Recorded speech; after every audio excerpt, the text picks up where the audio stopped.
هنرمندان مستقل در برخی از کشورهای دنیا برای ارائه هنر خود با مشکلات بسیاری روبرو هستند. ایران یکی از این کشورهاست که شرایط سیاسی و فعالیت هنرمندان سایه انداخته. آنها که نمیخواهند وابسته به هیچ جناح و جریانی باشند یا مجبور به سکوت میشوند یا با سانسورها و محدودیت‌ها مواجه میشن و در نهایت مجبور به ترک ایران. محمد بیگی جوان هنرمندی است که به صورت آکادمیک سالهای جوانی خود را صرف ترجمه و نگارش آثار متعددی کرده که با موسیقی اعتراضی دنیا پیوندی ناگسستنی داره. او که امروز در تهران به تهیه اولین آلبوم موسیقی خود با درونمایه‌ای از دغدغه‌های اجتماعی مشغول است، از خود و چالش‌ها میگوید.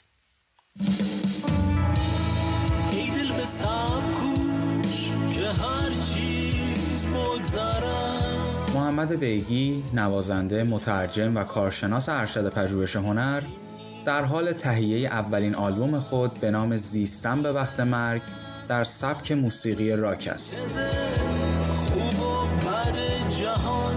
با او همراه شدیم تا از دغدغه‌های این هنرمند مستقل بیشتر بشنویم.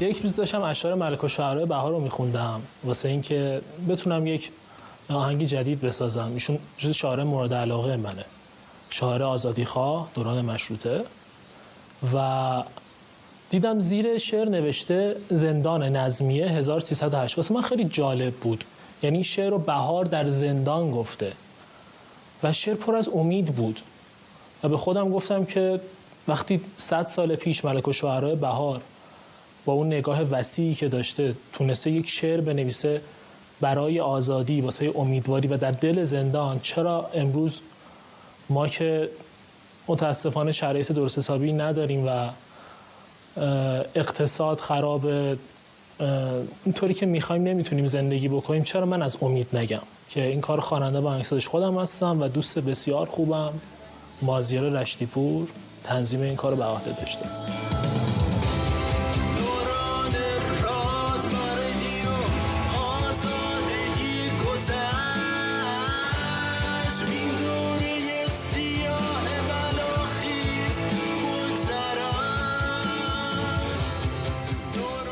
در این آلبوم دارم با شاعران مختلفی کار میکنم.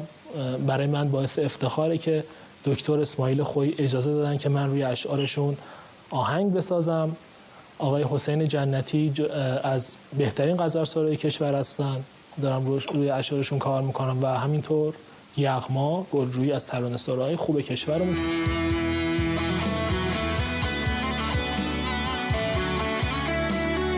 من یک روز دیدم که با خودم فکر کردم، گفتم ما ترجمه بسیار خوبی داریم، آثار داستایوفسکی تو این کشور ترجمه شده، آلبرت کامو ترجمه شده، کازانتزاکیس ترجمه شده در حوزه مثلا رمان، یا توی شعر محمود درویش، شیرکو بیکس، لورکا، چرا ما ترانه‌های جهان رو ترجمه نکردیم؟ ترجمه ترانه‌های راجر واترز، جان لنون و گروه بلک سبس آثاری است که تاکنون از محمد بیگی به انتشار عمومی رسیده.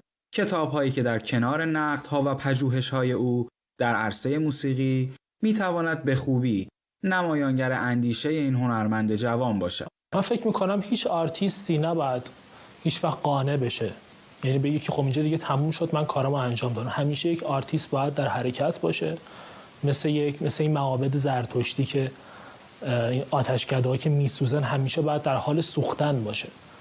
دوست دارم وقتی کسی ترجمه منو میخونه یا به موسیقی من مخصوصا گوش میده، اول از اینکه لذت ببره و دوم حسی از آزادی و آزادی خواهی و صلح و عشق در اون پدیدار بشه.